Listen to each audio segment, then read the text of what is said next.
ব্যাংকাররা নিষ্ঠা এবং সততার সাথে কাজ করবে, তারা নিজেদেরকে দক্ষ ব্যাংকার হিসাবে প্রতিষ্ঠিত হবে নিজ নিজ ব্যাংকে।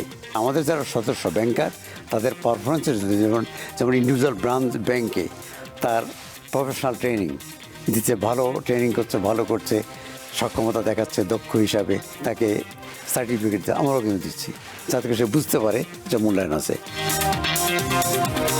ব্যাংকার্স ওয়েলফেয়ার অ্যাসোসিয়েশন এটা কল্যাণমুখী প্রতিষ্ঠান। এটা আমরা মিনিস্ট্রি অফ কমার্স থেকে লাইসেন্সপ্রাপ্ত এবং RJHC থেকে রেজিস্টার্ড, এবং এটা অরাজনৈতিক এবং ব্যাংকারদের কল্যাণের জন্যই করা হয়েছে।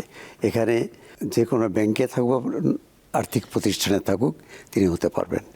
উনি চাকরিতে থাকুন বা অবসরপ্রাপ্ত হতে পারেন। মেম্বার হতে কি টাকা লাগে? এখানে মেম্বারশিপে আমরা ইনিশিয়ালি জেনারেল মেম্বার করছিলাম 500 টাকা দিয়ে, তো অনেকে রিনিউ করেন, এটাতে আমাদের লিগ্যাল প্রবলেম হয়। সেজন্য আমরা লাইফ টাইম মেম্বার দিচ্ছি মাত্র 5000 টাকায়। আল্লাহর মতো মেম্বারশিপ বাড়ছে। আমাদের এই পর্যন্ত 2400-এর মতো জেনারেল মেম্বার, 1004 বর্তমানে সংখ্যা আমাদের লাইফ টাইম মেম্বার, এবং অ্যাক্টিভিটিস বাড়ছে। গুড।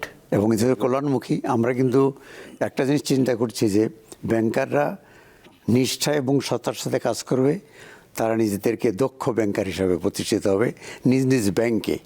সেই উদ্দেশ্যেই কিন্তু তাদেরকে আমরা উৎসাহিত করি। এবং সেই জন্য কিন্তু আমরা আমাদের প্রতি বছরই আমাদের এজি এবং অ্যানুয়াল গেট টুগেদার হয়, ফ্যামিলি মেম্বার্স এবং বাচ্চাদেরকে আমরা সম্পৃক্ত করছি, এবং ন্যাশনাল ডেগুলোতে আমাদের কার্যক্রম চালাচ্ছি যাতে করে তারা বুঝতে পারে, ব্যাপারটা একটা ফ্যামিলি হিসাবে চিন্তা করতে পারে। তো তার জন্য যেটা আমরা করছি যে তাদেরকে উৎসাহিত করার জন্য বাচ্চাদেরকে আমরা প্রতি বছরই একাডেমিক পারফরমেন্সের জন্য যারা ফার্স্ট হচ্ছে প্রত্যেক ক্লাসে তাদেরকেও রিওয়ার্ড দিচ্ছেন 10 পর্যন্ত, এসএসসি পর্যন্ত আমরা কিন্তু ক্রেশ দিয়ে উৎসাহিত করছি। এটা হচ্ছেই। তারপরে আমাদের যারা সদস্য ব্যাংকার তাদের পারফরমেন্সের জন্য যেমন ইন্ডিভিজুয়াল ব্রাঞ্চ ব্যাংকে তার প্রফেশনাল ট্রেনিং দিচ্ছে, ভালো ট্রেনিং করছে, ভালো করছে, সক্ষমতা দেখাচ্ছে দক্ষ হিসাবে, তাকে যেমন উনি একটা স্বীকৃতি দিচ্ছেন, তাকে সার্টিফিকেট আমরাও কিন্তু দিচ্ছি যাতে করে সে বুঝতে পারে এটা মূল্যায়ন আছে। তারপরে যারা রিটায়ার করছে ক্লিন ইমেজ নিয়ে, কোনো ডিসিপ্লিনারি অ্যাকশন তার হয়নি, তাকে আমরা লাইফ টাইম অ্যাওয়ার্ড দিচ্ছি। যারা ব্যাংকে ভালো পারফরমেন্স করছে, যেমন একটা ডিপোজিট ক্যাম্পেইন অথবা লোন রিকভারি, এনি পারফরমেন্স, দক্ষ ব্যাংকারদেরকে আমরা অ্যামং দ্য ব্যাংকস যেটা দিচ্ছে সেই কোয়ালিফিকেশনটাকে আমরা মূল্যায়ন করছি, তাকেও আমরা বেস্ট ব্যাংকার অ্যাওয়ার্ড দিচ্ছি। আচ্ছা আচ্ছা, করে করছি।